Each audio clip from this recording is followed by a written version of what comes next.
নমস্কার। নির্মল আনন্দে সবাইকে সুস্বাগতম। গুরুদেব প্রভু শ্রীকৃষ্ণ রাধামায়ের আশীর্বাদকে সারথি করে শ্রীমদ্ ভগবত গীতার প্রণাম মন্ত্র দিয়ে শুরু করছি আজকের গীতা পাঠ। শ্রীকৃষ্ণ হৃদয়ং গীতা সংসার মালনাশিনীম জ্ঞান ভক্তি মুক্তি দাত্রীম গীতা দেবীম নমস্তুতে। ওম নমো ভগবতে বাসুদেবায়। ওম নমো ভগবতে বাসুদেবায়। ওম নমো ভগবতে বাসুদেবায়। রাধে রাধে রাধে রাধে রাধে রাধে রাধে রাধে রাধে রাধে। শ্রীমদ্ ভগবত গীতা দ্বিতীয় অধ্যায় শ্লোক নম্বর 20। না জায়তে ম্রিয়তে বা কদাচিৎ নায়ং ভূত্বা ভবিতা বা না ভূয়ঃ অজনিত্য শাশ্বতোऽয়ং পুরাণঃ না হন্যতে হন্যমানে শরীরে। আচ্ছা, এখানে এই শ্লোকটা একটু 4 লাইনের এবং এটা একটু সুরে সুরে, তাও একটু দেখে নিয়ে কিভাবে এই শ্লোকটাকে ভেঙে ভেঙে সংস্কৃতের কাছাকাছি উচ্চারণে পৌঁছানো যায় সেটাই বাংলা হরফে একটু লিখে নিয়েছি এবং কিছু কিছু জায়গায় প্লাস প্লাস দিয়ে সাজিয়ে নিয়েছি ছন্দে চলনের সুবিধাটা বোঝানোর জন্য। আবার কিছু কিছু জায়গায় লাল দিয়ে রেখেছি, যেখানে যেখানে লাল দেওয়া আছে সেইগুলো ছন্দের বা চ্যান্টিং এর চলনের সময় উচ্চারিত হবে না। লালগুলোর উপরে ব্র্যাকেটে যে অক্ষরগুলো দেওয়া আছে সেগুলোই উচ্চারিত হবে। আচ্ছা, প্রথম লাইনটা দেখি। না জায়তে ম্রিয়তে বা কদাচিৎ, এটা আমি বাংলায় বললাম। এবার দেখি এটাকে সংস্কৃততে কিভাবে ভেঙে উচ্চারণের সুবিধার জন্য কিভাবে সংস্কৃতের কাছাকাছি উচ্চারণে পৌঁছানো যায় সেটা কিভাবে বাংলা হরফে লিখে বুঝিয়ে দেওয়ার চেষ্টা করেছি সেটা একটু দেখি। না জায়তে যেমন আছে তেমনই রাখলাম, ছন্দের সুবিধার জন্য জায়ের পরে একটু প্লাস দিয়েছি। না জায়তে এভাবে আসবে চলনটা। মৃয়তেটাও তাই একই রকম রাখলাম মৃয়তে।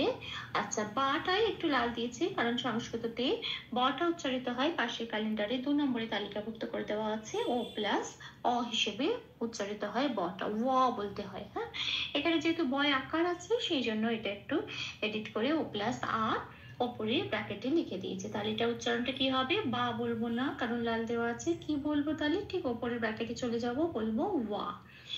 হ্যাঁ, আচ্ছা, কদাচিৎ, কদাটা যেমন আছে তেমনই রেখেছি। চিততে খন্দত্ব আছে, খন্দত্বটা সংস্কৃততে 5 নম্বরে তালিকাভুক্ত করে দেওয়া আছে।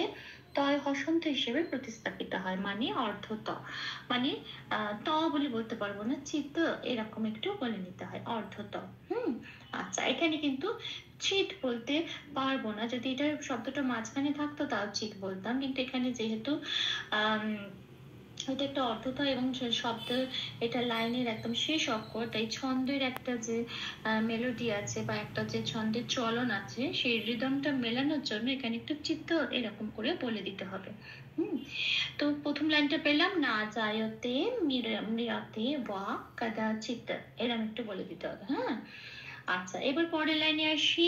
নায়ং, নায়ংটা অনুস্বর আছে, অনুস্বরটা 6 নম্বরে তালিকাভুক্ত করে দেওয়া আছে, ময় হসন্ত হিসেবে সবসময় প্রতিস্থাপিত হয়ে যায়, তা সেটা হয়ে যায় নায়ং। হ্যাঁ, আচ্ছা, এবার আছে ভূত্বা ভাবিতা, এটা এখানে ভূত্বাতে একটু ভূটা যেমন আছে তেমন তোয়াতে একটু লাল দিয়েছি কারণ তোয়াই নিচে ব আছে আর বয়ের উচ্চারণ হয় ও প্লাস অ, কিন্তু যেহেতু এখানে আকার আছে সেই জন্য বয়ের জন্য, বয় আকারের জন্য এটা হয়েছে ও প্লাস আ। তাহলে এবার বয় আকারের সাথে ত যুক্ত হয়ে ওটা হয়ে যাবে তুয়া। কে আমরা ওয়া হিসেবে উচ্চারণ করি, এটা ত যুক্ত হয়ে যাচ্ছে তুয়া, তাহলে উচ্চারণটা হবে ভূত্বা। তারপরের অক্ষরটা হচ্ছে একটা হয়ের মতো দেখতে কিন্তু মাত্রা নেই, এটাকে বলে অবগ্রহ। অবগ্রহর কাজ হচ্ছে আগের যে অক্ষরটা আছে তাকে এক মাত্রা বাড়িয়ে দেওয়া। যেমন এখানে আগে তয় আকার আছে না, ওই আকারটাকে আমি এক মাত্রা আরো টেনে দেবো, ভূত্বা আ এরকম বলবো, ভূত্বাতে শেষ না হয়ে ভূত্বা আ আরো আরেক মাত্রা টেনে দেবো। এই যে জোর দেওয়া, জোর দিয়ে টেনে নিয়ে যাওয়া, এটাই অবগ্রহের কাজ। যেমন আমরা বলি নমস্তুতে, এই নমো বলে যে টানটা ওইটা অবগ্রহের কাজ, ওটাকে এই শব্দটাকে এমফাসিস করে। আচ্ছা, নায়াম ভূত্বা, এটা হয়ে গেল অবগ্রহের কাজ। সেজন্য অবগ্রহটা লাল দিয়েছি। অবগ্রহটা কিভাবে উচ্চারিত হবে? উপরে ব্র্যাকেটে লেখা আছে আ বলে। কেন আ? আগের সাথে মিলিয়ে, আগে আ আছে সেই জন্যই ওটাকে টেনে দিচ্ছি, ভূত্বা। আচ্ছা, এবার আছে ভ, ভবিতা। ভবিতা ভ যেমন আছে তেমন পূর্ণরূপে উচ্চারিত হবে, কোনো তলায় হসন্ত নেই, কাজেই কোনো আগের অক্ষরের সাথে জুড়ে উচ্চারিত হওয়ার কোনো ব্যাপার নেই, পূর্ণরূপে ভ উচ্চারিত হলো। বিটা বয়ের উচ্চারণ ও প্লাস আ, কিন্তু বয় হর্ষই আছে সেই জন্য ও প্লাস হর্ষই, উই, উই বলে উচ্চারিত হবে। তারপরে আছে তা, তাটা যেমন আছে তেমন। তারপরের অক্ষর আবার বা, বাটা আগের অক্ষরের মতোই ও প্লাস আ হিসেবে ওয়া হিসেবে উচ্চারিত হবে, ন পূর্ণরূপে উচ্চারিত হবে, নটা যেমন আছে তেমন রইল। এরপরে আছে ভূয়া। ভূয়ার পরে একটা বিসর্গ আছে, ভূয়া। এইবার বিসর্গটা যেহেতু এই লাইনের শেষে আছে, শেষে বিসর্গ থাকলে তখন বিসর্গটা 4 নম্বরে তালিকাভুক্ত করে দেওয়া আছে, পূর্ণ হ রূপে উচ্চারিত হয়। তাহলে কি বলতে হবে? ভূয়া হ। তাহলে কি পেলাম? নায়াম ভূত্বা ভবিতা ওয়া ন ভূয়ঃ। এটা পাশে পরের লাইনে অজ যেমন আছে তেমন নিত্য, এখানে একটা বিসর্গ আছে। বিসর্গটা যদি লাস্টে থাকে পূর্ণ হ হয়, কিন্তু যদি মাঝখানে থাকে তাহলে অর্ধ হ হয়। অর্ধ হ মানে কি? হয় হসন্ত। আর হয় হসন্ত যখন হবে তখন সে পূর্ণরূপে হ বলে আর উচ্চারিত হতে পারবে না। তাহলে কিভাবে উচ্চারিত হবে? আগের অক্ষরের সাথে জুড়ে। তার মানে এখানে কি হবে? আগের অক্ষর তয় জফলা আছে, তয় জফলার সাথে জুড়ে উচ্চারিত হবে নিধ্বা। কিন্তু আমি তয় জফলায় একটা লাল দিয়েছি, কেন? কারণ এই জফলাটা 1 নম্বরে তালিকাভুক্ত করে দেওয়া আছে, অন্তস্থ জকে ওরা হর্ষই প্লাস অন্তস্থ ইয় হিসেবে উচ্চারিত করে। তাহলে তয় জফলাতে কি হবে? উপরে হর্ষই প্লাস অন্তস্থটা দিয়ে দিয়েছি। এই হর্ষই প্লাস অন্তস্থটা তয়ের সাথে পড়িয়ে দিলে যে উচ্চারণটা বেরিয়ে আসে তিয়, তয় হর্ষই অন্তস্থ তিয়, এই উচ্চারণটা এখানে সংস্কৃততে উচ্চারিত হবে। তাহলে কি হবে? নিত্যা। এবার হটা আমি ওই তয় জফলার সাথে উচ্চারণ করে নিচ্ছি, নিত্যা। এই যে বলছি তিয়া, এখানে এটা অর্ধ হয় হিসেবে উচ্চারিত হয়ে যাচ্ছে। তাহলে অজনিত এটা পেলাম। তারপরে আছে শাশ্বত অম। হ্যাঁ, শাশ্বতে এবার শয় বয়তেও একটু লাল দিয়েছি, কারণ বয়ের উচ্চারণটা ও প্লাস অ। তাহলে তারপর শয়ের সাথে জুড়ি উচ্চারিত হবে শোয়া, শাশোয়া। এটা তো ওটা যেমন আছে তেমন রইল। আবার একটা অবগ্রহ, অবগ্রহ উচ্চারণ ওই আগে যেটা আছে তয়কার আছে, তাহলে এখানে আমি ও বলে একবার টেনে নেবো, তাহলে শাশোয়া তো, এটা হলো।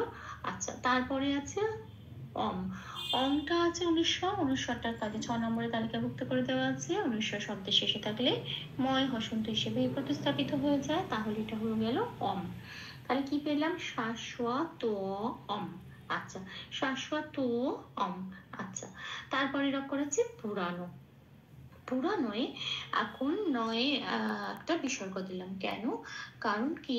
এটার অনেকগুলো কারণ আছে, তার মধ্যে বিশেষ কারণটা হচ্ছে, এখানে আমি বলে রাখি যে পুরানো কথাটার মাধ্যমে এই শ্লোকটায় আত্মাকে বোঝানো হয়েছে, যিনি অবিনাশী, নিত্য, অজ, অব্যয়। এবার সব থেকে বড় কথা হচ্ছে যে যিনি আগেও ছিলেন, এখনো আছেন, ভবিষ্যতেও থাকবেন। হ্যাঁ, মানে আত্মা অবিনশ্বর। আরো সহজে বলতে গেলে আত্মা টাইমলেস, সেই জন্যেই তিনি পুরানো। আচ্ছা, আর আত্মার এই বিশেষ গুণগুলোকে সম্মান জানানোর জন্য এই পুরানো এই বিশেষণটির মধ্যে একটা বিসর্গ বসানো হলো।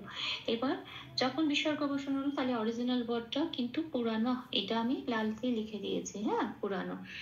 এবার যখন নয় বিসর্গ আছে, তখন এটা যখন আমার চান্টিং এর সময় এটা কি হচ্ছে? আমার এই লাইনটার শেষ অক্ষর হচ্ছে, তাহলে শেষে বিসর্গ থাকলে কি হয়? 4 নম্বরে তালিকাভুক্ত আগে করে দেওয়া আছে, পূর্ণ হ রূপে উচ্চারিত হয়, সেই জন্য পুরানা হ হবে। আমি উপরে ব্র্যাকেটে লিখে দিয়েছি পুরানা হ, এটা হবে। আচ্ছা, তাই আসি পরের লাইনে। ন হন্যাতে, নয় জফলে আমি একটু লাল দিয়েছি, কারণ জফলে আছে, জফলার উচ্চারণ হর্ষই প্লাস অন্তস্থ হবে।